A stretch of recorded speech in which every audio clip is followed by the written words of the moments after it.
নমস্কাৰ, মই মিতালী বৰুৱা, নিউমাৰলজিষ্ট আৰু টেৰট কাৰ্ড ৰিডাৰ। আজি মই আহিছোঁ আপোনালোকৰ ওচৰলৈ।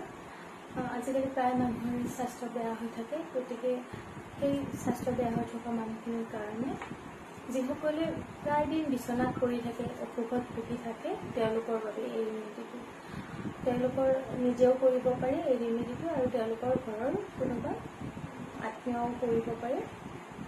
কি কৰিব, আপোনালোকে 3 টুকুৰা হালধিৰ গাঁঠি ল'ব, শুকান হালধিৰ টুকুৰা ল'ব। তাৰপিছত হালধীয়া কাপোৰত বান্ধি ল'ব। লৈ হনুমানৰ নাম লৈ মনতে ক'ব, গাঁঠিটো মাৰি দি থাকোঁতে যে মোৰ যিমানবোৰ বেমাৰ আছে, বেমাৰবিলাকৰ নাম ক'ব, এই সকলোবোৰ মোৰ ভাল হৈ গ'ল বুলি ক'ব। বৰ্তমান কালত ক'ব, প্ৰেজেণ্ট টেন্সত ভাল হৈ গ'ল। তাৰপিছত গাৰু বা বিচনাৰ তলত ৰাখি দিব। তেনেকৈ মাহত এবাৰ চেঞ্জ কৰিব, যেতিয়ালৈকে বেমাৰ ঠিক নহয়। আৰু এই কামটো মংগলবাৰ আৰু শনিবাৰেহে কৰিব। আৰু যেতিয়া নেক্সটটো চেঞ্জ কৰিব, আগৰটো কি কৰিব, মাটিত পুতি থ'ব।